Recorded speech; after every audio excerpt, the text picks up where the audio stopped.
Hijo y del Espíritu Santo. Amén. Ok, buenas noches. Me da gusto verlos en este nuevo set, grabación en esta nueva locación. Vamos a continuar entonces con Pavel Florensky en la página 585. Ya veníamos abordando como algunos temas importantes y aquí vamos a retomar, por así decirlo, como algunos puntos que son también bastante relevantes de tomar en cuenta. Al inicio del apartado 1.3 de la 585 dice el texto: la invocación de Jesús o la búsqueda de su rostro es precisamente el acto que supera el peligro de la prelest. Acuérdense que la prelest es el autoengaño espiritual nacido del orgullo. O sea, cuando uno quiere abrirse a la dimensión espiritual, pero sin tener una invocación inicial acertada, o sea, sin comenzar por la verdad. Únicamente a partir de querer alcanzar una dimensión espiritual, de un esfuerzo propio, corremos el riesgo entonces de entrar en una prelest, en un autoengaño, ¿no? Dentro de la dimensión espiritual. Y aquí, digamos, en el caso de Florensky, recalca, siguiendo toda la tradición de los padres, que el verdadero peligro no está tanto en la materialidad del pecado, por así decirlo, o sea, en los contenidos de lo que se ha cometido, sino en el orgullo de quien no lo quiere reconocer. Entonces, aquí ya nosotros vemos dos dimensiones importantes. Primera, la materialidad del pecado, o sea, el contenido mismo del pecado, no es precisamente lo más grave. Lo más grave es la ceguera espiritual. O sea, cuando ya ni siquiera tenemos la posibilidad de poder ver el error que estamos cometiendo o bien el pecado en el que estamos incurriendo. Esta ceguera es precisamente la que permite que se desarrolle el autoengaño espiritual, o sea, la prelest, ¿no? Lo que también en su momento Florensky llama falsa mística. Lo dice de hecho en la siguiente cita, dice: el peligro de la prelest o de la falsa mística consiste justamente en que cuanto más conscientemente se esfuerza su adepto en ella, cuanto más trabaja sobre sí mismo, peor se vuelve la ascesis para él. Solo una caída vergonzosa puede forzarle a retomar ánimo y a comenzar a deshacer lo que había construido con tantos esfuerzos. Me voy a remitir a este punto central, precisamente lo de comenzar a deshacer lo que había construido con tantos esfuerzos, porque hoy, digamos, el tema central que nosotros vamos a desarrollar es el tema de la libertad espiritual. Ese es el tema, pero lo haremos con una preparación y tratando de seguir precisamente los desarrollos que esto implica. Pero sí me interesa mucho que al menos se den cuenta que hay como dos modos generales de vivir la vida espiritual. El primero es siempre esperando la novedad de lo que el Señor va manifestando. Ese es el primer modo, de hecho ese es el modo auténtico. El otro modo es esforzándonos en alcanzar dimensiones espirituales o supuestamente espirituales por cuenta propia. Y esta es muy peligrosa porque obviamente, como proviene de nosotros mismos, como es un esfuerzo personal, el peligro a apegarse a ello es real. Y una vez que nos apegamos a nuestros propios modos de desarrollo espiritual, para salir de esto únicamente lo podremos hacer a partir, como dice Pavel Florensky, de una caída vergonzosa. O sea, la caída de reconocer que estábamos en el error. ¿Y por qué va a ser dolorosa? Porque precisamente lo que se va a ver herido es el corazón humano. O sea, el corazón humano lleno de orgullo. El reconocer que nos habíamos equivocado o que estábamos más bien en un camino equivocado es doloroso. Y dice a continuación Florensky en la 586, en los tres últimos renglones de la primera cita. Dice: no es por casualidad que los starsi, o sea, los guías espirituales de la tradición ortodoxa, previenen a los principiantes: no temas ningún pecado, no temas ni siquiera la lujuria, no temas nada, sino la oración y las mortificaciones. Y aquí es donde entra, digamos, como un punto central. Nuestra verdadera atención no debe estar dirigida exclusivamente hacia el pecado, porque entonces vamos a empezar a desarrollar una espiritualidad enfermiza. Empezaremos a generar escrúpulos y empezaremos a ver a lo mejor mínimos detalles que no son tan relevantes como si fueran realmente cosas graves. Y no es así. O sea, nuestro único verdadero temor debe ser nunca abandonar la oración. Esto sí, y la oración que siempre comienza con la invocación, ya sabemos, del nombre de Jesús y sobre todo de la Santísima Trinidad, la señal de la cruz. Antes de hacer cualquier movimiento espiritual, por mínimo que sea, por interior que sea, lo debemos tener siempre presente a la luz de la Trinidad, para que sea en esta guía y tengamos justamente esta correspondencia. Ahora, cuando esto sucede, entonces, precisamente, nuestro verdadero temor debe ser abandonar la oración. Si abandonamos la oración, estamos perdidos. Y las mortificaciones. ¿En qué van a consistir en este sentido las mortificaciones? En algo muy concreto. Primera, en mortificar, o sea, en reprimir todo aquello que se venga como elevando por cuenta propia. O sea, todo aquello que proviene de mí. Eso es lo que voy a tratar de mortificar. O sea, mi propio ilusionismo, en pocas palabras. O a lo mejor de repente mis tendencias desordenadas a ver lo que no es real o a entrar en contacto con algo a lo que no he sido convocado. Entonces, lo que voy a mortificar es mi propia subjetividad, mi individualidad. Lo que voy a mortificar precisamente es, en este sentido, mi orgullo. ¿Por qué? Porque si no, entonces nosotros vamos a incurrir en un camino muy concreto que es el camino fariseo. Entonces aquí lo que yo quiero que se den cuenta es cómo esta perspectiva farisea, o vamos a decirlo así, esta postura farisea,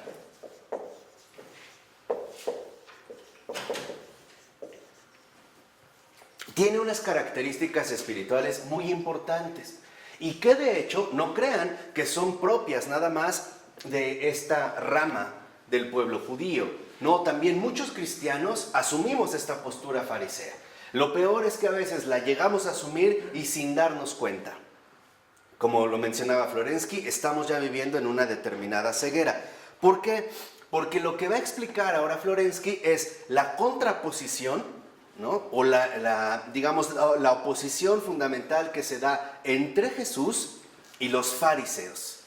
Ese sería como el primer punto.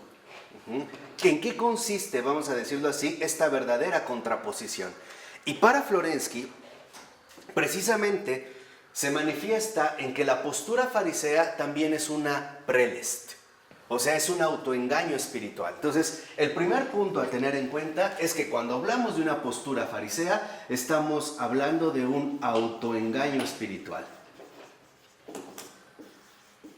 Así que de entrada ya podemos darnos cuenta que no estamos hablando únicamente de una cuestión moral, como usualmente se remite, ¿no? Como una especie de hipocresía moral, ¿no? Donde se busca la moralidad perfecta o la exterioridad cumplida, pero por dentro no hay nada auténtico. No, va más a fondo. Y esto es lo importante, esto es precisamente lo que debemos de tener en cuenta. Cuando nos referimos a partir de ahora a la postura farisea, es porque estamos hablando de un autoengaño espiritual. ¿En qué consiste? Y eso es lo que vamos a ir describiendo a continuación, en la 586, segundo párrafo. ¿Por qué? Porque en realidad lo que considera Florensky es que la postura farisea no se caracteriza ni por la hipocresía ni por la maldad. No ese es el centro del engaño, no ese es el centro de la prelest. Ni la hipocresía ni la maldad, que es, digamos, como el modo en el cual solemos o hemos solido asumir precisamente la postura farisea. Cuando se habla de fariseísmo se habla o de hipocresía, ¿no? O de supuesta pureza moral que en realidad escondería cierta maldad. Por ejemplo, quiero ser tan puro que no me mezclo con lo impuro, ¿no? Entonces incluso llegaría a rechazar precisamente al prójimo. No se trata esto. En realidad lo que menciona Florensky lo dice más o menos a la mitad de este primer párrafo. Dice: toda la fuerza del enfrentamiento de Jesucristo con ellos se incluye en el enfrentamiento de dos justicias: la ley de las obras y la ley de la gracia. Aquí este es justamente el punto central. En la postura farisea, El autoengaño espiritual tiene precisamente como base el contraste entre ley de las obras, entre la ley de las obras y la ley de la gracia.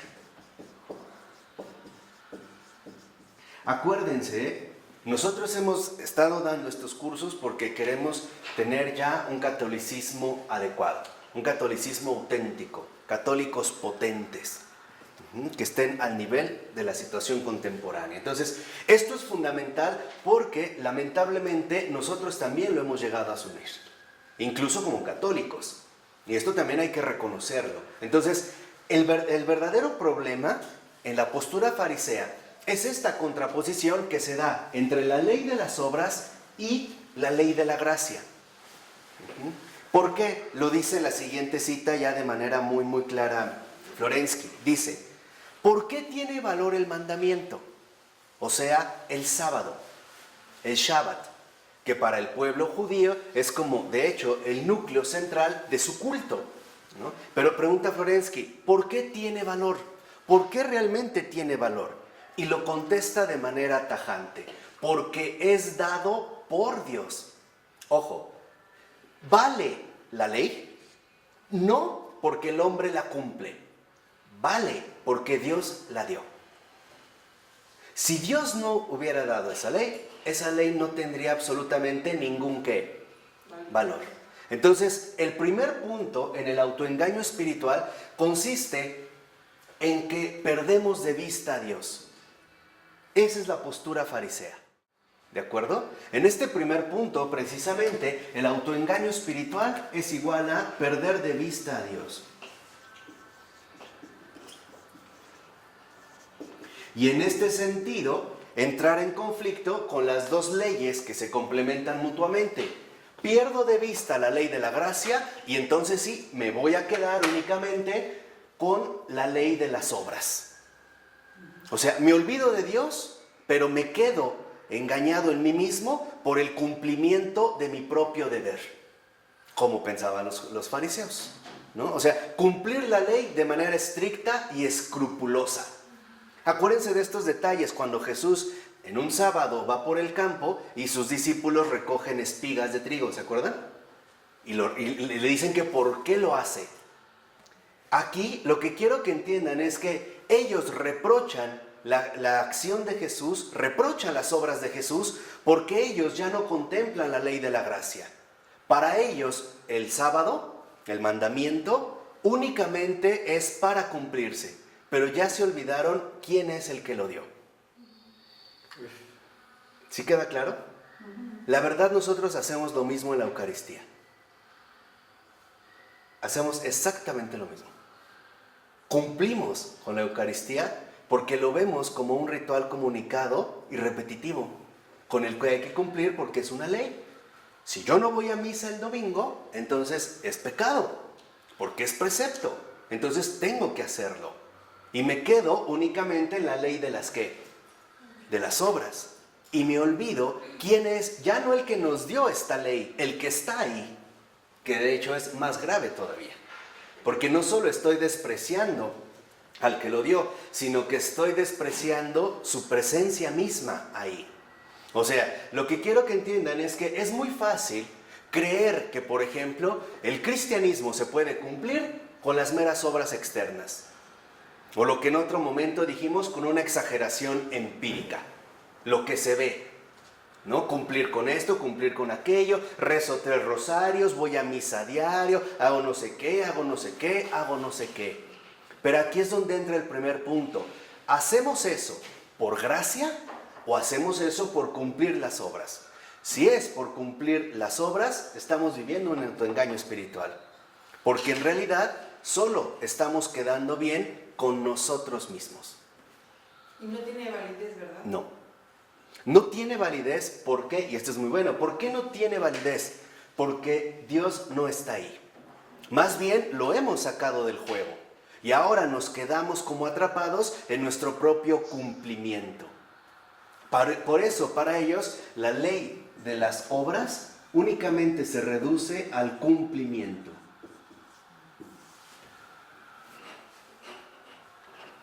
Nada más. En pocas palabras, ahora el mandamiento, la ley, se convierte en un ídolo. Porque rechazo al que lo ha dado y me quedo únicamente con el mandamiento. Me quedo únicamente con la ley. Por eso dice a continuación Florensky: pero imaginaos que me olvido de Dios, dejo de tenerlo ante la vista, de amarlo como Padre, y apego toda mi alma a su palabra, al mismo mandamiento. Entonces estos se convierten para mí en algo perjudicial, aunque por sí mismos constituyen el bien y no dejan de ser buenos. Entonces la fiesta del sábado se convierte en un ídolo, porque para el hombre es solo un mandamiento y no una manifestación de la fuerza divina. Ahí está claro, ¿no? El problema está en que entonces este cumplimiento, en el caso del hombre, se va a convertir en su ídolo. Va a considerar que por el hecho de que cumple con la ley, ya está justificado. Que es lo que pensaban precisamente los fariseos, al grado de que van a hacer como una separación tajante entre lo puro y lo ¿qué? Y lo impuro, ¿no? O sea, el engaño está en que al perder de vista a Dios, se quedan con lo que Dios dio. En este caso, ¿con qué? Con la ley. Y ya perdieron de vista la ley de la gracia. ¿Por qué? Porque la ley de la gracia no es más que la fuerza viva de Dios. Y esta fuerza viva de Dios precisamente lo que busca es liberarme de aquellos apegos que, por muy disfrazados que estén de piedad o de devoción, etc., en realidad me están encerrando en mí mismo y ya no me permiten contemplar la verdad. O sea, muchos, incurrimos precisamente en este profundo error. Ya no participamos de la fuerza viva de Dios y nos concentramos o nos limitamos al mero cumplimiento de las obras. ¿Qué quiere decir? Que de fondo no estamos siguiendo a Dios, nos estamos siguiendo a nosotros mismos. En una palabra, cumplimos por sentirnos bien ¿con quiénes? Con nosotros mismos. Ahí está el orgullo. Por eso, para Florensky está muy claro que el autoengaño espiritual, la prelest, en el caso de la postura farisea, como en todo autoengaño espiritual, en efecto está fomentado precisamente por el orgullo. Y aquí nada más voy a hacer como un comentario de paso, porque es importante. Es lo que a muchos cristianos le pasa con las escrituras. Se olvidan de Dios y agarran la escritura como si fuera un absoluto, una ley única. Y entonces empiezan a utilizar la escritura como se les da la gana, sin fuerza, sin gracia, porque la escritura es palabra viva y para poder asimilar esta palabra viva se requiere de la gracia viva de Dios. Si no, en lugar de entender, hasta puedo llegar a ¿qué?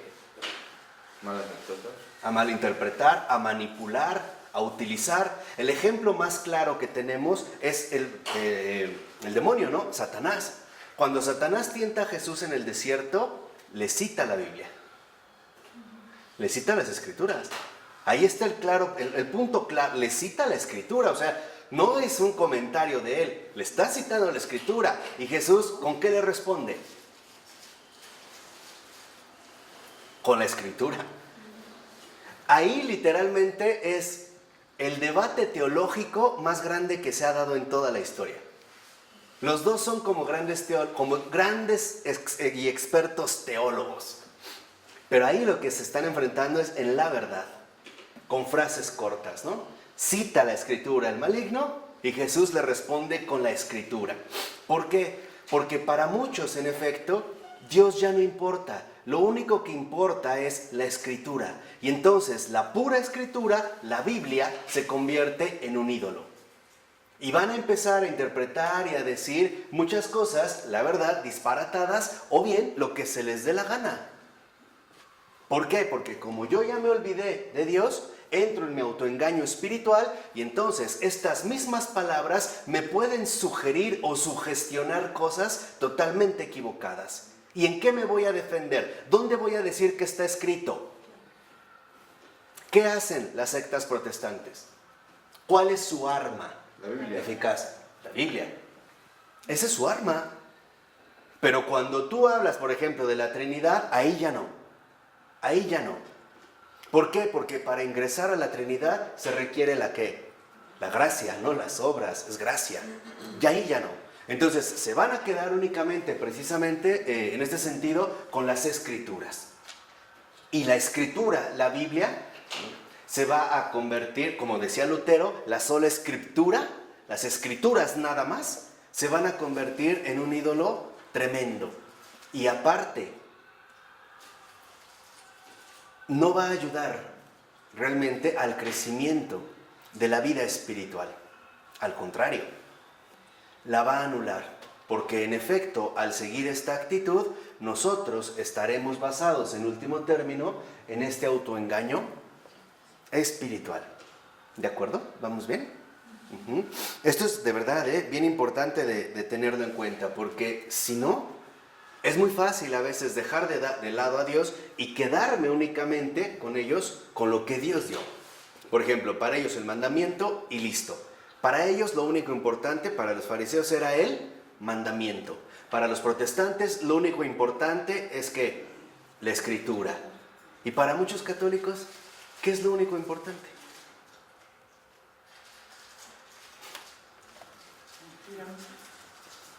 Eso es lo peor. Para muchos católicos no es ni Dios, ni la Escritura, ni el mandamiento. Nada. Las novelas. Nada de los deberes. Nada.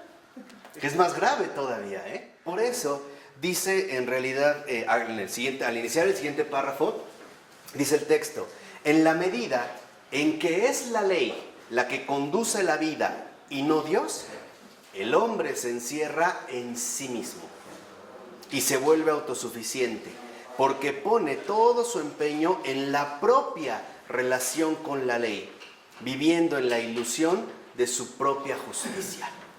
Ahí es donde entra el punto. O sea, aquí el punto central está precisamente en que esta postura farisea, como la hemos mencionado, genera ilusión. O sea, en el cumplimiento de lo que debo realizar. Esto, por ejemplo, y dicho sea de paso, y se los dije precisamente, es uno de los graves peligros que se vive en la vida religiosa, por ejemplo, entre los monjes. Porque el tener una regla y cumplir con la regla, sin fallar, escrupulosamente, en punto, estar aquí, estar acá, me puede llevar a descuidar precisamente la manifestación de la gracia. ¿Cómo se va a manifestar la gracia? A través de las necesidades del hermano. Pero yo incluso puedo asumir una postura despótica e ignorarte o despreciarte porque en este horario tengo que hacer esto. Y entonces la ley, curiosamente, se ha convertido en una verdadera ¿qué? Ilusión. La postura farisea que genera ilusión causa encierro, nos encierra en nosotros mismos. ¿Por qué? Porque lo único que nos hace ver es nuestro propio deber.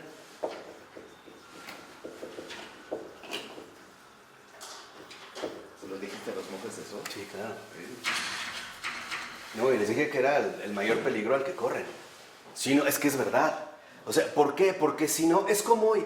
Por ejemplo, hay mucha gente que en sus relaciones familiares se apega tanto a la ley, por ejemplo, laboral, o el hecho de cumplir, que descuidan la manifestación de la gracia. Papá, ¿puedo hablar contigo? No puedo, no tengo tiempo. Oye, necesito esto, no puedo, no estoy, bla, bla, tengo que esto, nada, bla, bla, bla, bla. Pero en realidad, y eso es lo más profundo, lo que pasa es que ni siquiera es el deber lo que nos mueve, es el orgullo. En pocas palabras, de sentir que estoy cumpliendo con lo que tengo que hacer yo. O sea, es la autosatisfacción propia. Cambia la misión. Claro. Y entonces, precisamente, la ley, en este sentido, se tergiversa y ahora va a terminar convertida en un obstáculo para la caridad. Porque la ley se convierte en un muro de hierro. Y esto lo podemos ver, por ejemplo, si de repente, dentro de esta ley farisea, una persona perdía alguna vaca o algún buey, no la podían sacar y nadie le podía ayudar. Porque la ley no lo No lo permite. No lo permite. Por eso cuando Jesús cura, ¿se acuerdan?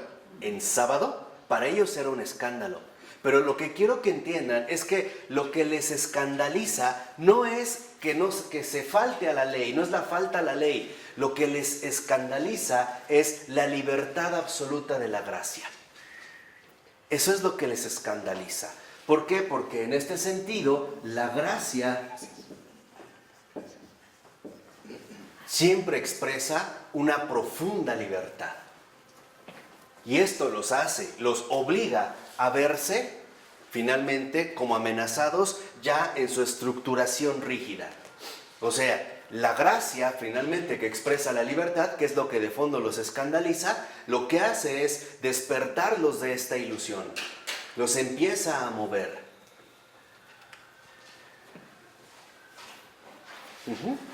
¿Vamos? Por eso, dice a continuación, ahí mismo, pero todo aquello que no se percibe en Dios y como procedente de Dios es oropel, o sea, es falso, ¿no? Y cuanto más resplandeciente, más peligroso. ¿Por qué? Porque a veces el deber aparece también como algo sorprendente y extraordinario, ¿no? Hay personas que se sienten muy satisfechas, por ejemplo, porque consideran que han cumplido con su deber. Y a mí me lo han dicho, ¿no? Es que a mis hijos no les faltó nada. Claro, no les faltó nada. Nada les faltó de cosas, pero a ti no te tuvieron. ¿Me explico? Esto es, digamos, lo que nos lleva precisamente como a irnos encegueciendo, como a irnos ilusionando falsamente en esta trampa. O sea, lo que debemos considerar es que en efecto nuestro propio deber en cuanto tal sí puede llegar a convertirse en una trampa.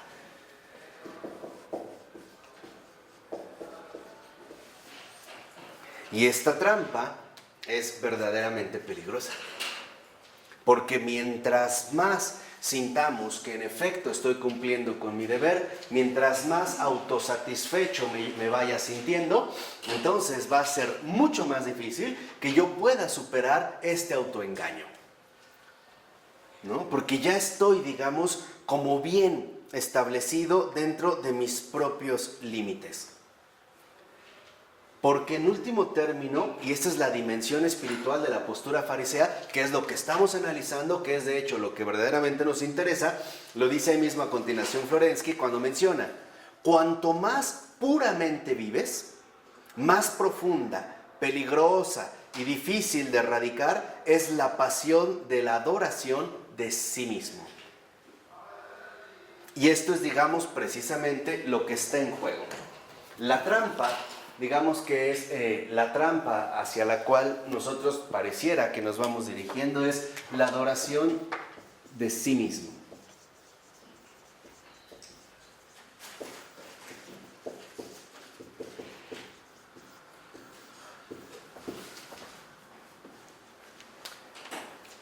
¿Por qué? Porque en efecto, al tener cada vez mayor pureza en la vida, estaríamos como tentados finalmente a reconocer que esta pureza, y es verdad en parte, nos va generando una mayor grandeza personal.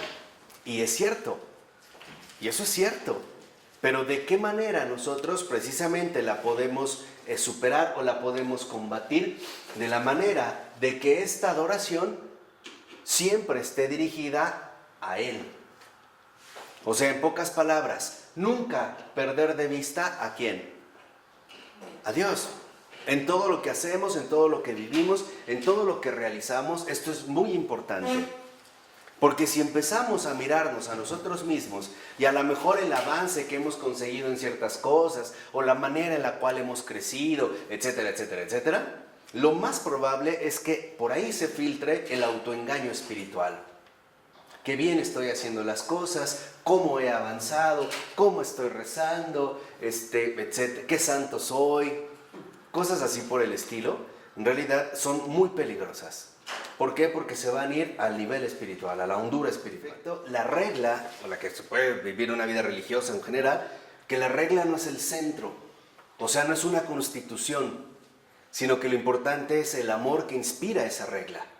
De tal manera que, por ejemplo, yo le decía, cuando tú llegas temprano a la oración, no llegas temprano por ti, llegas temprano para no fallar a los demás, para no defraudar a los demás. No es porque tú cumples, es para que, digamos, debido a mi retraso o a mi sueño, qué sé yo, los demás se vean perjudicados. Es esto. O sea, yo cumplo la regla para no perjudicar a los demás.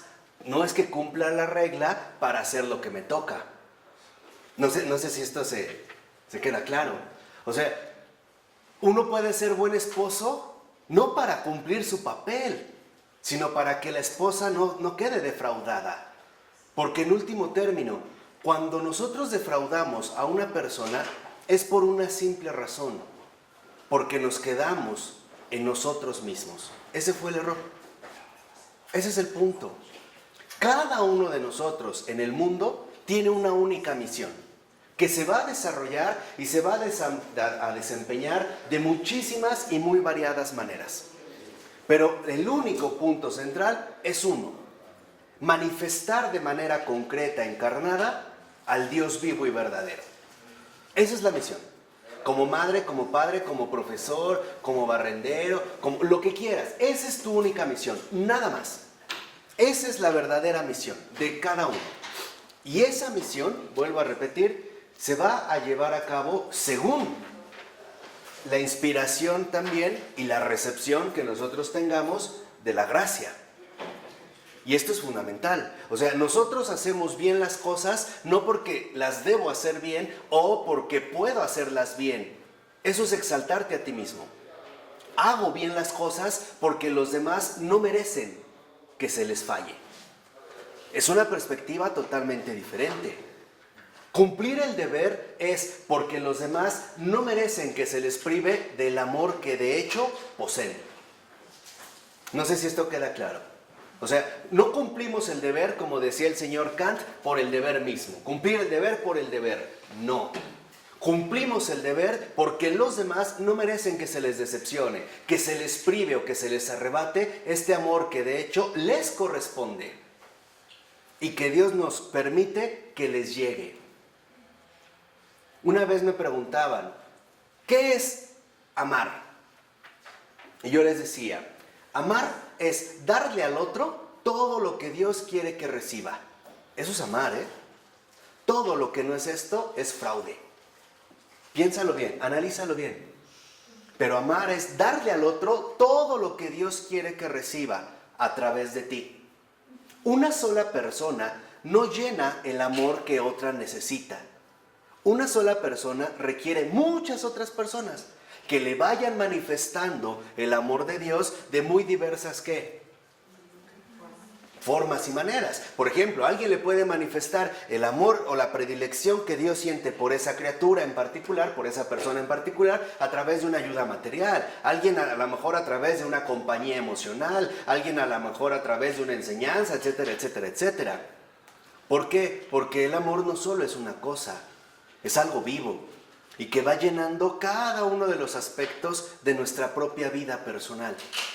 Esto es fundamental, ¿por qué? Porque si no, entonces, la ley ahora lo que va a hacer es, al erigirse como un ídolo que de fondo está sustentado en la adoración de sí mismo, se va a ir precisamente contra la fuerza viva del amor. Al grado de que ahora nosotros, como los fariseos, vamos a decidir incluso qué puede hacer Dios y qué no puede hacer Dios. Ahora nosotros somos la ley. ¿Se dan cuenta cómo uno se va extraviando? Fíjense. Pierdo de vista a Dios y excusándome en la ley. Pero después hasta pierdo la ley y con lo único con lo que me quedo es conmigo mismo. Me voy cada vez como hundiendo, ¿no? Me voy cada vez más precisamente perdiendo. Por eso dice en este sentido Florensky, unos 5 renglones antes de acabar este párrafo, que el hombre puede de nuevo invocar y dirigir el movimiento de su conciencia hacia el rostro del Salvador. Solo abriendo la ventana hacia la realidad que no soy yo quien produzco, puedo ser salvado. Es decir, recibir el equilibrio espiritual o vivir en el centro absoluto del ser. Aquí no hay equilibrio espiritual. Todo se ha ido finalmente hacia mí, ¿no? Finalmente hemos incurrido en la adoración de sí mismo. Les decía, hay personas que hacen las cosas o esposos que buscan ser buenos esposos no por su esposa, por ellos mismos, porque se sienten bien con ellos. Y ya los demás pues como que también se ven beneficiados, ¿no? Pero en realidad el centro principal son ellos. Esa es la postura farisea. Por eso, precisamente, por ejemplo, Florensky menciona lo siguiente. En la nota, es muy importante, la 103, poquito arriba de la mitad, dice Florensky: por eso Cristo amaba tanto al grupo de las prostitutas, de los que sufrían. Pero hay que tener en cuenta que eran pecadores en ejercicio, que discutían, conducían conversaciones indecentes, blasfemaban, y Cristo, con todo, los prefería al grupo de los fariseos. Comprende por qué está dicho: la fuerza de Dios se realiza en la impotencia. Pero impotencia no es solo la debilidad, una enfermedad que podamos estetizar, como la tisis, sino que es el pecado, la ruindad. Cristo estaba con los pecadores, no solo porque necesitaban más de Él, sino porque le era más agradable estar con ellos. Los amaba por su simplicidad, por su humildad. Y esto es bien profundo, porque para Jesús, este grupo, los pecadores, en el centro de su vida estaba el pecado, no ellos mismos. No sé si me explico, ¿no? O sea, Jesús amaba tanto a los pecadores, blasfemaban y decían y bla, bla, bla, pero porque en el centro de sus vidas, ¿qué era lo que los controlaba? Pues el pecado. Pero a los fariseos no era el pecado. ¿Qué era? La soberbia. Eso es peor. Eso es peor, porque al menos con los pecadores, para Jesús, veía en la humildad de estas personas, la verdad, que no, en el centro no estaban ellas. En el centro estaba ¿quién? El pecado. Al menos tenían la humildad de ponerse en segundo lugar. Primero el pecado, luego ¿qué? Luego yo. El fariseo no. El fariseo, él va primero y después nadie. Nadie más. Por eso a Jesús le era tan grato estar con estos indecentes, blasfemos, etcétera, etcétera, etcétera. Por eso es lo que yo una vez les decía. De repente, ¿no? Si alguien, yo a veces les decía, ¿no? Si una persona le dijera a Cristo mirándolo con enojo: te odio. Es así como: ay, no, ¿cómo te atreves? No. ¿Por qué? Porque en realidad, a veces, por quedarnos tanto en la exterioridad, en el cumplimiento de lo que supuestamente debemos hacer, no lo hacemos porque consideramos que no sería algo así como digno de mí. Al menos, por así decirlo, con los pecadores, Jesús los veía en su simplicidad. Eran tan humildes como para dejarle el primer lugar al pecado. Pero estos, ni al pecado, ni a la gracia. Estos lo ocupan todo. ¿De acuerdo? Por eso es muchísimo más grave. Bueno, en la 588, y ese es el punto como en el que vamos a dedicarnos, ¿no? Va a ser Pavel Florensky un escrito dedicado al caso del padre Alexei Meishev, y examina Florensky el misterio de la vida espiritual considerada como la verdadera libertad. Y ese es el punto que al que quería arribar, pero para que vean a veces qué es precisamente lo que la va a obstaculizar. O de qué manera se va incluso a anular o a tergiversar. O sea, de qué manera se va a perder todo esto. Retomando lo de la libertad espiritual, comienza Florensky, es en el segundo párrafo, con esta afirmación. Dice: por ser la obra de un esfuerzo viviente, la conciencia cristiana no podrá nunca ser solamente un mero dato. La conciencia cristiana es el fruto de una lucha por la espiritualidad anunciada por Cristo. Entonces, la libertad cristiana es una lucha por la libertad anunciada por Cristo. Y esto es fundamental porque nos ayuda a comprender muchísimas cosas y sobre todo de estos tiempos. Entonces, cuando nosotros hablamos de esta lucha espiritual, no estamos hablando de una lucha espiritual por la libertad anunciada por Cristo,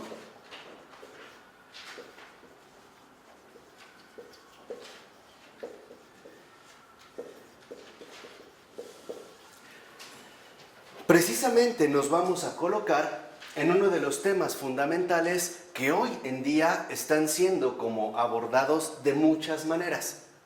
Hoy se está viviendo esta lucha espiritual por la libertad anunciada por Cristo. ¿En qué sentido? En el sentido en cómo lo va a desarrollar precisamente Florensky. Dice que en todos los medios sociales y eclesiales el legalismo se opone a la gracia. O sea, cuando nosotros nos quedamos detenidos en un mero legalismo, o sea, cuando nos quedamos únicamente atrapados o encerrados, enclaustrados en el mero cumplimiento de la ley, ¿por qué la ley lo dice? Entonces, va a decir Florensky, esto se opone precisamente a la gracia, incluso dentro de los ámbitos eclesiales. Dice, por eso, en todos los medios sociales, en el fondo de este legalismo consiste en que la mayoría busca salvarse pasivamente, quiere adquirir los dones de la vida espiritual sin la vida misma. Y eso es también lo que muchos buscamos. Queremos los dones de Dios, pero sin Dios. Queremos los dones de la vida espiritual, pero sin llevar una auténtica vida espiritual. Florensky entonces critica aquí, como en otros lugares, la tentación del orgullo, de la prelest o autoengaño espiritual, de la conciencia llena solo de sí misma, tanto moral, nociológica como ontológicamente. Lo más grave de este autoengaño es la pretensión inconsciente de, por medio de la ley, comprar el Espíritu Santo. O sea, como que inconscientemente en el hombre sí hay una especie de afán por comprar el Espíritu Santo, o sea, como por rebajarlo a nuestras propias afirmaciones y reducirlo a nuestros propios dictámenes. En ese sentido, a nuestro propio legalismo. Y dice Florensky, pero este medio y este precio esclavizan, no ciertamente a Dios, a quien uno quisiera asegurarse, sino al mismo comprador. Este pone en aquellos todas sus esperanzas y, como es natural, ve en ellos un fin en sí, algo tan válido que el mismo Dios no podría dejar de tenernos en cuenta. Para el que paga, la obra reemplaza a Dios. O sea, en la misma línea que vimos anteriormente, en esta lucha espiritual por la libertad anunciada por Cristo, se da una tendencia bastante nefasta. Cuando llegamos a suponer que hemos hecho demasiado, de tal manera que entonces Dios estaría como en deuda con nosotros. Por ejemplo, alguien que dijera, es que yo he ayudado mucho, he hecho esto, he rezado tanto, he vivido tantos años una vida religiosa, he hecho, o sea, como si se tratara entonces de una especie de intercambio, ¿no? Como ir juntando para después tratar de recibir una paga a cambio.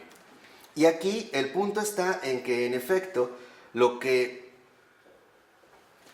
conduce, y lo señala Florensky, es que Cristo ha combatido justamente esta fe en el valor espiritual autosuficiente de las obras. Y por eso el espíritu del cristianismo conduce esta lucha durante toda la historia.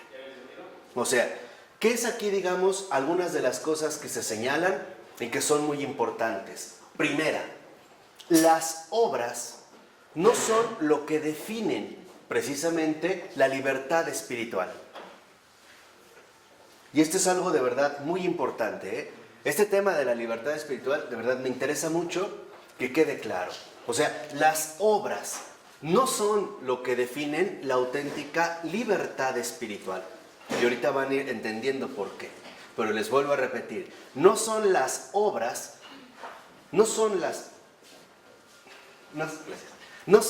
obras las que definen la auténtica libertad espiritual. Esto grábenselo ahorita.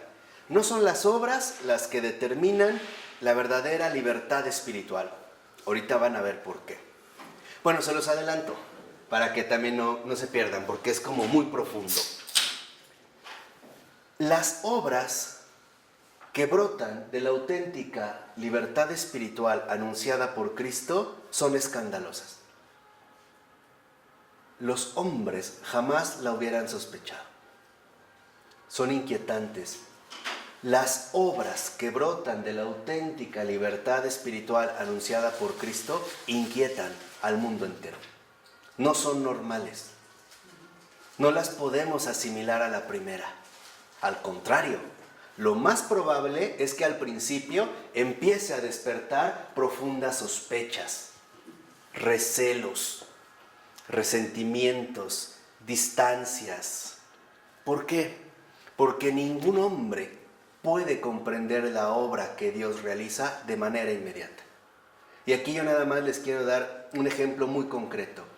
Los grandes santos han sido los grandes incomprendidos de su tiempo, comenzando por el propio ámbito eclesial. La libertad espiritual anunciada por Cristo rompe absolutamente todos los esquemas conocidos. ¿Y esto qué causa? Escándalo para muchos, piedra de tropiezo para otros tantos. Ahorita van a ver por qué me he detenido como mucho en este punto, pero es fundamental porque hoy, vuelvo a insistir, algo que se está manifestando es esta lucha espiritual por la libertad anunciada por Cristo. Y se ve, y se percibe claramente.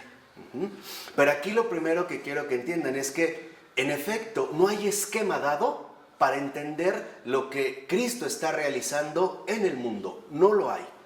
Y adelante lo vamos a ver con von Balthasar. O sea, lo que quiero que entiendan es que a veces vemos la obra ya como aquello que lo determinó, pero en realidad justamente lo que va a determinar esta libertad es la ruptura de los esquemas habitualmente asumidos. Pero las obras. Pero son obras totalmente nuevas. Por ejemplo, en la 589, al iniciar el segundo párrafo, este párrafo, en realidad todo hasta la 591, es como central, ¿no? Central en todos los niveles, digamos en todos los aspectos, por lo siguiente. Dice al iniciar este párrafo, el hombre que asume este combate, o sea, esta lucha que ha determinado toda la historia, este combate de Cristo, se convierte en un defensor de la libertad espiritual. O sea, el hombre que realmente asume este combate de Cristo, se convierte en un defensor de la libertad espiritual. Y este que lo va a asumir, este hombre, hace que haya de encontrarse irremediablemente con un doble enfrentamiento. O sea, aquí, esta lucha espiritual por la libertad anunciada por Cristo, nos conduce a un doble enfrentamiento.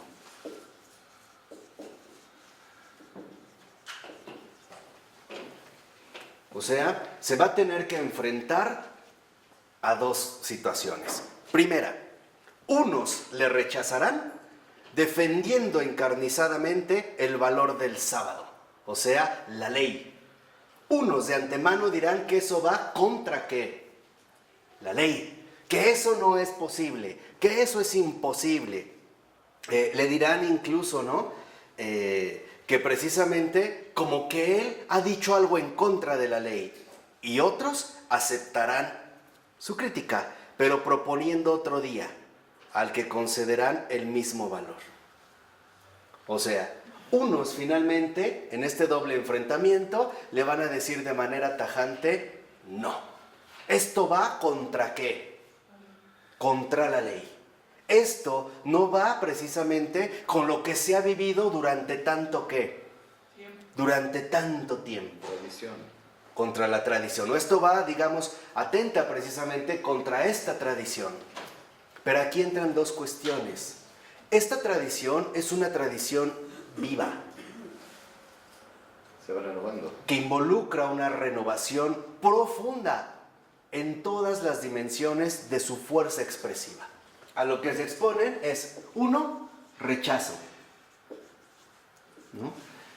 Y otro, algo así como si quisieran desplazarlo, como no darle tanta importancia, como, digamos, en un ámbito, en este doble enfrentamiento, habrá rechazo.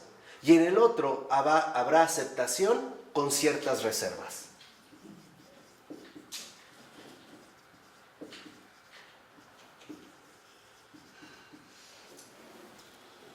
Habrá como una aceptación, sí, pero con ciertas reservas. Dice Florensky, ahora bien, los unos y los otros, de la regla nueva y de la antigua, no conocen la vida espiritual en ellos mismos.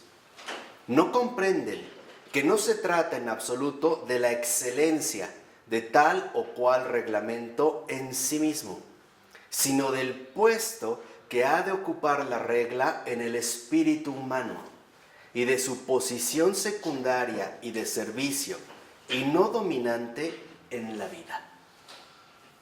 ¿Qué es esto? Y este es como un punto, digamos, muy central, que en realidad lo que nosotros tenemos que darnos cuenta es que Cristo no nos deja un reglamento, no es esto lo fundamental. Lo que nos deja es una vida nueva, tan nueva que ni siquiera la podemos asimilar a pesar de todo el tiempo que llevamos viviendo de cristianismo. No es un reglamento fijo el que nos deja, no es una constitución, no son puntos que finalmente no pueden ser, vamos a decirlo así, asumidos o renovados en una verdadera profundidad. Si ustedes leen, por ejemplo, dentro de la propia historia de la iglesia, verán cómo hay santos que aparentemente se pelean entre sí. Y ocurre, ¿no? San Agustín no coincide en algunas cosas con Jerónimo, Jerónimo como que se peleaba con todos, como que habla de este, del otro. O sea, ¿por qué? Porque lo que quiero que entiendan aquí, y esto es lo fundamental, es que esta libertad no es la libertad humana. Sobrenatural. Y esto va a generar incomodidad. Yo lo quería tal vez reservar para más adelante, para que lo vayan viendo, pero esto es justamente el momento del Papa Francisco. Aquí está. Todavía no alcanzamos a comprender lo que se está dando. Eso están los conservadores, ¿no? Sería como la línea plenamente conservadora. Aquí estaría lo conservador. Y George. Y George, claramente, ¿no? Es lo tradicional, no lo conservador. Es lo tradicional. Bueno, aquí estaría lo conservador. Y aquí, de este lado, estaría lo progresista. Lo mismo le pasó a Benedicto XVI. Exactamente lo mismo. Al principio, un rechazo, porque antes de que fuera papa decían que era muy conservador. Cuando entró de papa decían que era muy liberal. Los que primero decían que no avanzaba, ya que entró de papa decían que ahora había avanzado demasiado, ¿no? O sea, en pocas palabras, se requiere valor, por no decir otra palabra, para ser un soldado de Cristo. Y este valor va a involucrar que muchas veces, y se los digo en serio, bueno, ya saben que todo lo que les digo es en serio, pero se los digo en serio, va a involucrar que lo que hagamos va a ser poca cosa a los ojos de los hombres, pero muy grande a los ojos de Dios. Y esto solo se puede vivir desde la fe. Entonces, este combate, en este doble enfrentamiento que precisamente se va a realizar, dice Florensky, que lo fundamental es que nos demos cuenta de que aquellas indicaciones que se han dado, la regla o el reglamento, tenemos que darnos cuenta qué lugar ocupa en el espíritu humano. ¿Cuál es realmente el puesto que ocupa en el espíritu humano? ¿Es la regla, el reglamento, realmente el motivo por el cual la caridad se ensancha? ¿O bien es el ídolo disfrazado de cumplimiento el que ha bloqueado la manifestación de la caridad? Yo les aseguro algo. Si, por ejemplo, toca la campana para ir a misa y yo doy un paso y hay un pobre, un necesitado, el que sea, y me pide ayuda y yo digo no porque voy a misa, yo fallé. Y mucho. Y aunque entre a misa, peor para mí. Tal cual, ¿eh? ¿Por qué? Porque si no, entonces en realidad yo me estoy como justificando en mi propio cumplimiento. Porque cuando el otro me pide ayuda, es Cristo el que me la estaba pidiendo. ¿Cómo puedo entonces yo entrar a Cristo a pedirle ayuda o estar en su presencia cuando yo de entrada lo he rechazado? Y eso está claro, o sea, no se necesita ser como muy clarividente para darse cuenta de las cosas. O sea, aquí es un hecho manifiesto, ¿no? ¿En qué sentido? Precisamente en lo que dice Florensky. O sea, debemos de entender que en efecto esta libertad, al menos, y dentro de la iglesia, y eso es lo que yo les quiero transmitir, Cristo siempre ha sido un escándalo.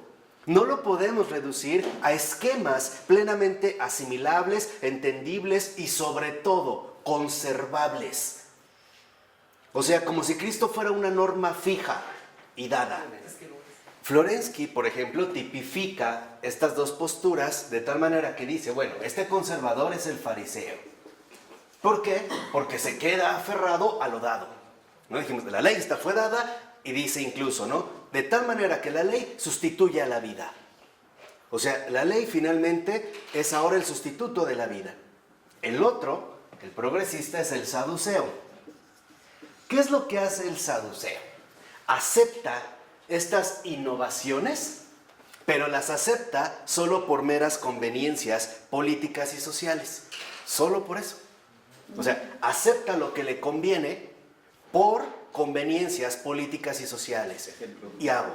Cuidado, por ejemplo, decir, no, claro, es que a lo mejor vamos a aceptar esta apertura de que entren otros grupos, porque entonces la postura saducea sería, aquí sí, voy a tratar de confundir la libertad anunciada por Cristo que el Papa Francisco está manteniendo con mis propios intereses, por ejemplo, a través de que socialmente nos conviene meter a otros grupos que supuestamente son rechazados. ¿Me explico? O sea, el saduceo acepta, lo dijimos, con reservas en base a su propia conveniencia. O sea, como el Papa Francisco parece que está abriéndose a la libertad, pues entonces ahora vamos a meter el pluralismo y que todo sea aceptado. Eso es lo que ahorita está mezclado. Está todo. Pero obviamente, creo que si uno hace un buen discernimiento, uno sale adelante. O sea, no es tampoco que esté todo perdido. O sea, lo que quiero que entiendan es que en efecto, hoy, por ejemplo, en el caso del Papa Francisco están muy claras estas posturas. Los que dicen no, los que dicen sí, pero. Y dentro de este grupo están los que dicen, como esto aparentemente es una apertura, entonces vamos a meter todo lo que cabe. Quiero que entiendan, es que no podemos confundir esta auténtica libertad anunciada por Cristo con el estúpido pluralismo del mundo de hoy. No es lo mismo. Eso es lo que estos quieren mezclar. Eso es el progresismo, Marco. Eso es el progresismo. Por eso. Por eso, Es eso. lo que quiero que entiendan es que en este momento el Papa Francisco está encarnando la lucha espiritual por la libertad anunciada por Cristo. Esa es su misión. Él. Pero obviamente, alrededor de él están estas dos posturas. Hay quienes desde esta postura le están diciendo de antemano, no. No por esto, esto y esto. Pero hay otros oportunistas que dentro de esta postura saducea dicen, ahora es cuando. Porque no saben en qué consiste esto. Dicen, ahora, y perdón, le voy a decir así, saben que no me callo, No, peor para mí si me callo. Pero lo que están haciendo es, claro, como hay apertura, entonces vamos a meter toda nuestra mierda aquí, de una vez. Pero aquí lo que debemos entender es que en efecto este es el doble enfrentamiento que se tiene que vivir. O sea, lo que quiero que vean es que es auténtico. Eso es lo que les estoy diciendo. Aquí están las características fundamentales. O sea, no confundamos, y esto es central, que nuestra situación contemporánea está terriblemente controlada, dominada e intoxicada por los medios masivos de comunicación. Y eso es un hecho. Nuestra sociedad es una sociedad altamente comunicativa. Pero esta comunicación no es una comunicación dialógica, no es un encuentro verdadero entre personas, es una comunicación mediatizada. Por eso se habla de los medios masivos de comunicación. ¿Qué quiere decir? Que entre uno y otro hay algo de por medio. Algo está en medio que está manipulando, sondeando, tergiversando las cosas. Y ahí es donde se ven, por ejemplo, muchísimas oportunidades para decir estupidez y media. Pero hoy, como nuestro mundo es tan grande y como nos dijeron que debemos de ser tolerantes con todo y que todo mundo tiene derecho a la expresión, pues ahora nos tenemos que joder y escuchar estupideces de quien las quiera decir. Eso hemos ganado. Eso es lo que ha ganado el mundo contemporáneo con la libertad de expresión. Cada quien puede decir lo que sea, aunque sean estupideces. Y los demás se joden, las escuchan. Porque si yo digo que no, yo soy el intolerante. Yo soy el obsoleto. O sea, lo que quiero que entiendan es que en efecto, no pierdan de vista esto.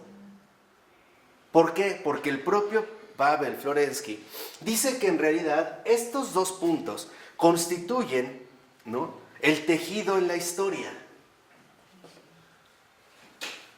Porque es muy fácil querer asumir la libertad anunciada por Cristo, o bien como un escándalo que hay que rechazar, o bien como una oportunidad para hacer tontería y media. ¿Sí me explico o no? O sea, es algo realmente fino. O sea, hay quienes se van a oponer de manera tajante. Y hay quienes creerán que a partir de eso podrán hacer entonces todo lo que se les venga en gana. Les pongo un ejemplo muy sencillo. San Francisco de Asís. No crean que San Francisco de Asís fue muy bien recibido al principio por la propia iglesia. Porque eso es lo que quiero que entiendan. Esta es obra de Cristo. Y a la propia iglesia le ha costado trabajo y a veces siglos asimilar lo que el Señor está realizando. No fue como muy bien aceptado. Cuando fue a empezar a ser asimilado, unos decían definitivamente no. Otros dijeron, pues a lo mejor esto nos da chance para hacer negocio, ¿no? Entonces, ellos piden, son las mendicantes, pues entonces nosotros también vamos a empezar a ¿qué? A pedir. Me he visto como de pordiosero y entonces voy a empezar a abusar y a pedir bla, bla, bla, bla, bla, bla. Al principio, ¿era claro ver qué es lo que se estaba dando? No. ¿Por qué? Y no lo olvidemos. Porque nosotros somos seres temporales y necesitamos tiempo para que las cosas vayan madurando. Por eso el Señor nos dijo, ¿no? No separen el trigo de la ¿qué? De la cizaña. No es el momento. Esperen, por sus obras los conoceréis. Esperen.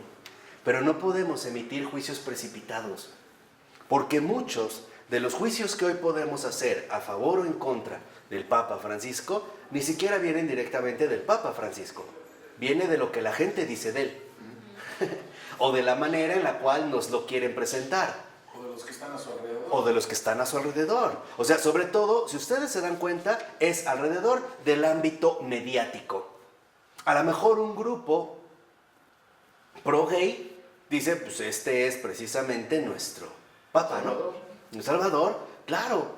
¿Por qué? Porque ven la oportunidad, en este sentido saduceo, de tratar ahora de ganar terreno a través de su progresismo. Habrá otros que definitivamente dicen, no, esto definitivamente Es el demonio. No, es el demonio o lo que sea. Lo que quiero que entiendan, y eso es algo fundamental, todo lo que viene de Cristo es insólito y nos cuesta trabajo digerirlo. ¿Por qué? Y eso es lo que ya quiero que entiendan. Porque es algo insospechado para los hombres. Si no, no es de Cristo. Porque Dios hace todas las cosas nuevas. Y algunas cosas se tardarán siglos. Por ejemplo, cuando San Agustín escribió La ciudad de Dios, no se entendió lo que estaba diciendo. Tuvieron que pasar más de 1500 años. Ahorita es el momento de leer La ciudad de Dios. Este es el momento. Si ustedes leen La ciudad de Dios, verán que en efecto parece que está hablando del mundo contemporáneo y es más, de la Ciudad de México en particular. Ya no es Roma. Léalo, véanlo, en seriedad. Después casi de 1800 años. Esto es lo que quiero que entiendan. ¿Por qué? Porque en efecto, Florensky insiste, y me parece que con toda razón, en que esta lucha espiritual por la libertad anunciada por Cristo nos lleva a nosotros a una tercera dimensión, que no es ni la conservadora, ni la ¿qué? Ni la progresista. O sea, no es ni la antigua, ni la que quiere adelantarse finalmente a todas ¿qué? Las cosas. Hay una tercera dimensión. Y esto es lo fundamental que nosotros debemos de tratar precisamente de ir asimilando. necesitamos ir nosotros como describiendo. Por ello, en esta tercera dimensión, es una tercera dimensión que en realidad desborda el nivel del plano social.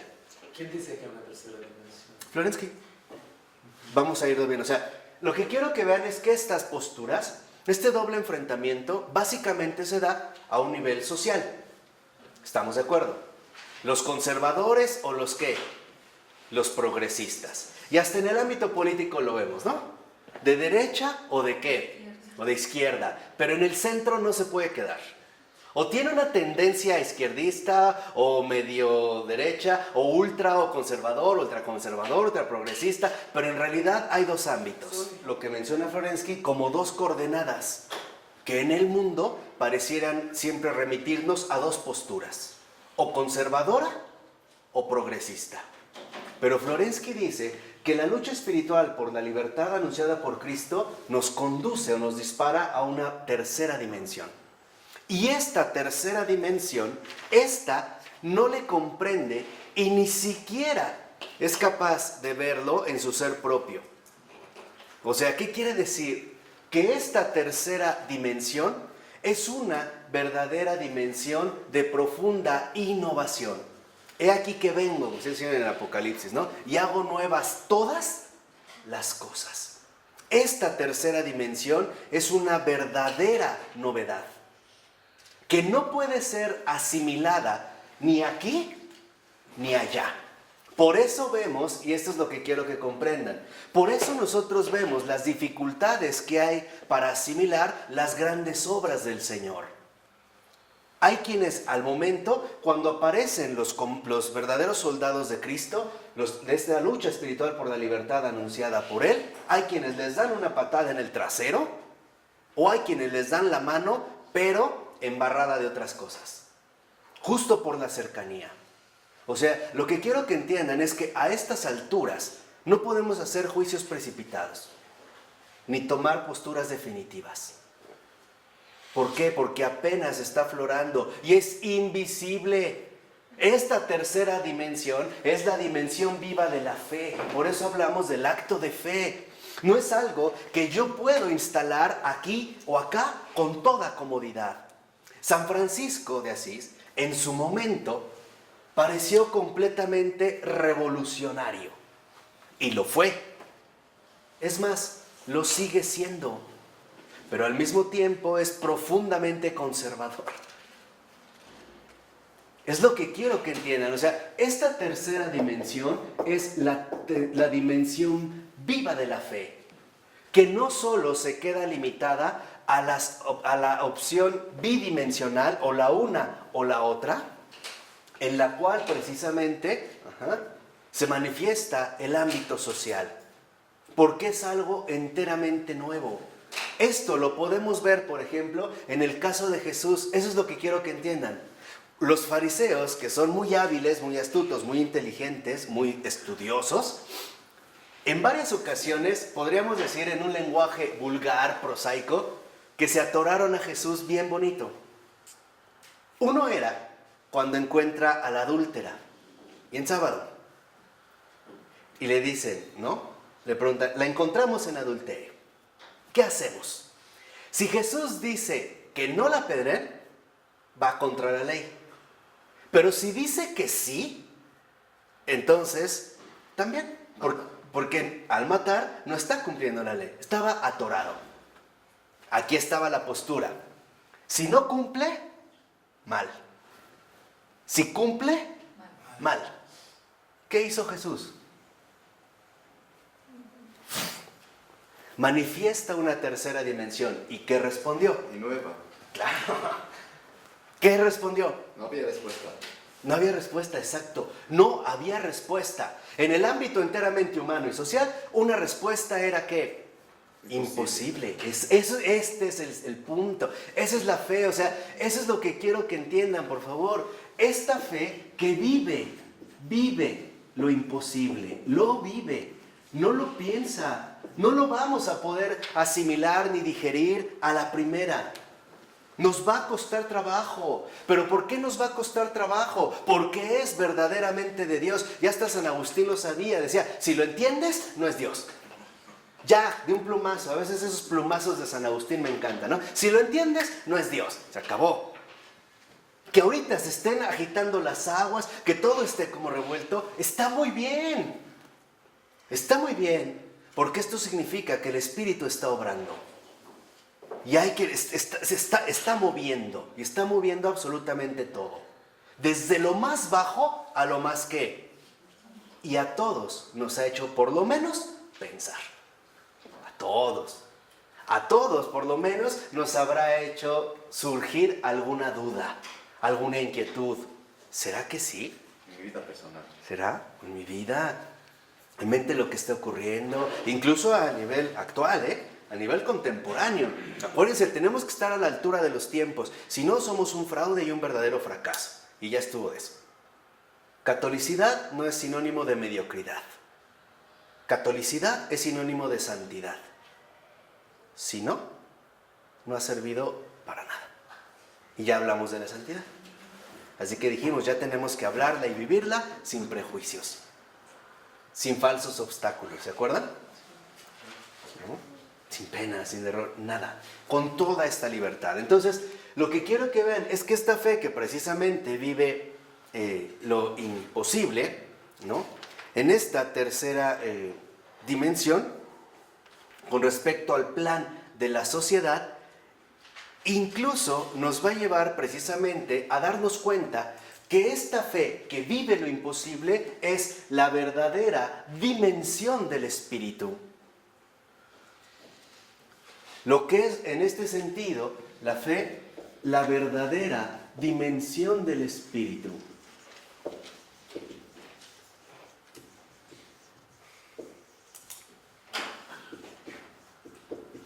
Donde lo que aparece justamente es algo absolutamente nuevo, inédito, desconocido hasta entonces. A ver, yo te pregunto, si tú le muestras, por poner una especie de comparación, si yo le diera a Joana un objeto que en su vida ha visto, ni sabe nada, y se lo doy, ¿qué harías, Joana? Nada, observarlo y saber qué hacer. ¿Lo ves? ¿Te cuesta trabajo familiarizarte con eso o no? Claro. Claro. Eso es lo que está ocurriendo ahorita. Estamos en un proceso de familiarización con la obra del Señor. Eso es lo que está sucediendo. No tengan miedo. No teman. Yo estaré con ustedes. ¿O qué? ¿De verdad es un mentiroso? Yo estaré con ustedes todos los días. ¿Hasta cuándo? Nos los dijo muy bien George. Esta es mi iglesia. Y sobre mi iglesia, las fuerzas del infierno, ¿no qué? O sea, lo que quiero que entiendan es que por muy elevados que estemos en la vida espiritual, las obras de Dios son difíciles de digerir. Porque es algo absolutamente insospechado. Impenetrables. Inteligibles, pero impenetrables. Y para nosotros serán asimilables con tiempo. ¿Poco a qué? Ahorita recuerdo, ¿no? Viendo como una imagen muy clara. Cuando esta niña, ¿no? Bernadette Soubirous, decía que veía a la señora, ¿no? La Inmaculada. Entonces un día la llama y va mucha gente, ¿no? Ahí están las dos posturas sociales. Los conservadores, que no, ¿cómo a ella, siendo una niña, se le va a parecer? Los progresistas. Entonces la queremos ver todos, ¿no? Sí, ese es el ejemplo, ¿no? No, como una niña. Los saduceos. Si se le apareció una niña, entonces a mí también, ¿no? La vemos todos. Y estos, ninguno, ¿no? Bla, bla. Entonces, al momento de verla, la Virgen le dice, empieza a rascar la tierra y cómela. Y ahí va, ¿no? Rasca y la come, ¿no? La mastica y se mancha y rasca. Y la gente ve eso, ¿qué creen que pasó? Se fueron. Lo primero que dijeron, ¿qué es? Está loca. Está loca. Esa es la locura. O sea, lo que quiero que entiendan es que, en efecto, así como la encarnación es la manifestación más plena de esta tercera dimensión que el mundo no sospechaba, cada obra del Señor es algo tan insólito que su propia iglesia tiembla ante esta manifestación. Y le llevará tiempo comprender lo que se está realizando. Por eso también el Señor decía, no juzguen, porque no saben. Padre Pío. Por ejemplo, el Padre Pío, ¿no? Fue muy criticado, incluso por sus propias, ¿qué? Compañeros. Le prohibieron, por ejemplo, confesar mucho tiempo. Y que para él era doloroso. Pensaban que era un juego, ¿no? Estaba burlando, no, ¿cómo puede ser? En esa incomprensión. Básicamente, a lo largo de toda, ¿qué? El propio Jesús. Cuando todos los discípulos lo abandonan, no voltea esta, les dice a los apóstoles, ¿y ustedes qué? ¿También se van a ir? ¿Ustedes creen que para los apóstoles era fácil? No. Y la verdad, nunca fue sencillo. Esto es lo que quiero que entiendan. O sea, lo que quiero que vean es que que no piensen que estamos pasando así como en una especie de periodo nefasto en el cual está dado. Que de verdad no sienten, no perciben en esta dimensión el aleteo suave del Espíritu en su iglesia. ¿De verdad no? ¿En serio no? Si el Señor jamás aflige los corazones, ¿no será también sospechoso que ahora se busque desprestigiar por todos los medios al Papa Francisco? ¿No será eso algo que nos llame la atención? ¿Por qué ese afán? ¿Por qué ese afán de tratar, ¿no? Como de verlo, de darlo, romper con esos esquemas? Y nos dio signos muy claros cuando fue ordenado, por ejemplo, Llano, o más bien elegido Papa, y sale, lo primero que dice es, ahora bendíganme ustedes, ¿no?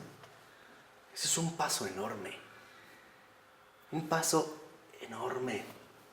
¿Por qué? Y lo voy a decir, porque ahorita el sacerdocio no está atravesando su mejor momento. Y esto es una realidad, y es una realidad dolorosa. Lo digo por eso. No es el mejor momento del sacerdocio. Antes, la gente estaba acostumbrada a recibir la bendición del sacerdote. Y aquí lo que sí se ve es que dentro de estas reglas que se habían seguido a lo largo de muchos siglos del papado, y que esto empezó a cambiar precisamente, por ejemplo, con Pablo VI y sobre todo con Juan XXIII, la verdad es que también la iglesia durante 2 siglos no hizo un buen papel. ¿No hizo qué? Un buen papel.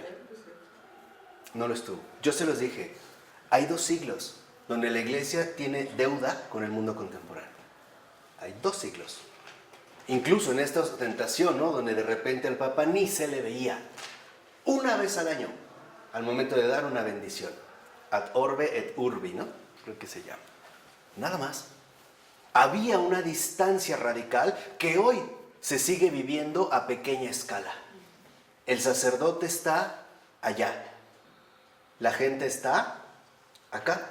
Uno busca al sacerdote cuando necesita algo, confesarse, una bendición, pero en realidad es como un rebaño sin pastor. O sea, a lo que me refería es que en esta, digamos, ¿no?, vivencia eclesial, el siglo XVIII y siglo XIX como tal, la iglesia como digamos, esta luz del mundo en cuanto tal, brilla por su ausencia. Esto viene a cambiar con una encíclica hacia finales del siglo XIX, 1800 y tantos, de León XIII. Me parece que no está mal y lo debemos hacer reconocer que como católicos hemos fallado. Pues como todos somos seres humanos, sí. Pero es lo que una vez decía, el hecho de decir soy ser humano, no por eso estoy obligado a fallar. ¿Puedes volver a explicar por qué falló la iglesia? Algo ocurrió. En ese sentido de que quedó como aislada, como encapsulada, en un mundo donde de repente, ante estas situaciones, prefirió optar por una postura de enclaustramiento, ¿no? Quedar como cerrada al mundo y dejar que el mundo continuara. Y lo digo sinceramente, lo que la iglesia tenía que haber dicho, por no haberlo dicho, lo dijeron otros. Y eso configuró nuestra herencia cultural. ¿Cómo que? Freud, el hablar de las profundidades del alma humana, el hablar de esta situación cultural que, por ejemplo, llega a denigrar la condición real de la sociedad, Marx. Y conste, yo no soy partidario de ellos, pero reconozco que precisamente al no estar en este punto la iglesia, al haber dejado este puesto vacante, otros lo tuvieron. Nuestro tejido vital está configurado básicamente por hábitos intelectuales y rutinas emocionales, que se van configurando en un contexto histórico muy particular. En este sentido, si ustedes se dan cuenta, nuestros modos de pensar y de sentir están configurados por tradiciones que no son cristianas. Esto, ¿cómo se explica? ¿Por qué hay una ausencia de esta presencia de acompañamiento efectivo, cercano y concreto? ¿De qué manera, por ejemplo, nosotros lo empezamos a ver cuando Juan 23, ahora San Juan 23, convoca el Concilio Vaticano I? Era una apertura hacia una situación que ellos ya prácticamente desconocían. Entender qué estaba pasando en el mundo, por qué estaba pasando y qué papel va a jugar la Iglesia dentro de este contexto reciente. Y no lo olviden, este simple gesto de Juan 23, que ahora genera mucha admiración, en su momento generó muchísimo rechazo. Y no fue comprendido a la primera. ¿Por qué se tenía que abrir y por qué tenía que responder a ciertas condiciones que en ese momento están ocurriendo? Después se fueron manifestando otras situaciones que finalmente se vinieron a consolidar en el Concilio Vaticano II. Y aún así, el Concilio Vaticano II ni siquiera se ha logrado asimilar por completo. También trajo separaciones, por ejemplo, con los tradicionalistas, ¿no? No, yo sigo de este lado. Entonces, Lefebvre y los que lo seguían van para allá. Se quedan de este lado y otros se quedan de este lado. ¿A qué es, digamos, en lo que yo quería como concentrarme? Que se den cuenta de que en las situaciones espirituales, estas no son las únicas dos opciones. Con esto voy a terminar. Una, aquí a lo que me refería es que si nosotros únicamente nos quedamos en estas dos perspectivas, por eso les había puesto el ejemplo de Jesús. Si lo hace, mal. Si no lo hace, mal. Aquí, esto es únicamente tener en cuenta el esquema del propio mundo. El mundo es lo único que conoce, o lo conservador o lo qué, o lo progresista, es lo único que conoce. En cambio, en esta verdadera dimensión del espíritu es extraño para el mundo. No hay, lo que les decía, no hay como esta manera en la cual lo pudiéramos como encajonar o clasificar o definir o colocar para sentirnos de alguna manera más cómodos. No la hay. O sea, lo que quiero que entiendan es que en efecto, cuando uno asume la lucha espiritual por la libertad anunciada por Cristo, lo primero que uno va a padecer es la incomprensión y la soledad, porque es la misma incomprensión y la soledad del fundador vivo de nosotros. Nosotros, es lo que les decía, no es tanto que tengamos algo dado fijo. Tenemos un fundador viviente. Ahorita lo vamos a ver con Baltasar y van a ver por qué insisto en esta dimensión. Porque no solo debemos de ver lo que Dios ha hecho, sino lo que continúa haciendo, aún en estos tiempos. O sea, la tercera dimensión, la verdadera dimensión del espíritu, contempla lo dado y lo aún por venir. Y no tiene manera de poder calcular cómo van a ser las cosas siguiendo los pasos anteriores. ¿Por qué? Porque el espíritu es esta libertad absoluta que sopla donde quiere y cuando quiere. Y nadie sabe ni de dónde viene ni a dónde va. Y este es el riesgo. Por eso les decía yo de esta postura farisea. Hoy hay muy poca santidad porque estamos profundamente aferrados a nosotros mismos. O bien apelando a una tradición inconmovible, o bien apelando a un futuro incierto que no desconocemos, pero que lo utilizamos como pretexto para hacer estupidez y media, o todas nuestras porquerías internas que tenemos pensadas. No, lo que realmente quiero que entiendan es que esto que es totalmente extraño para el mundo, que vive lo imposible y es la fe, esa es la verdadera obra divina. Y es tan divina que incluso los propios cristianos se tambalean. No, nos vemos como confundidos, como inquietados, como perturbados. ¿Será que sí? ¿Será que no? Es que esto... Y empezamos a sacar un montón de conjeturas. Y ese es digamos, una indicación clara de que el Espíritu no está predominando en nosotros. ¿Por qué? Porque el primer signo claro del Espíritu es la paz, no la inquietud.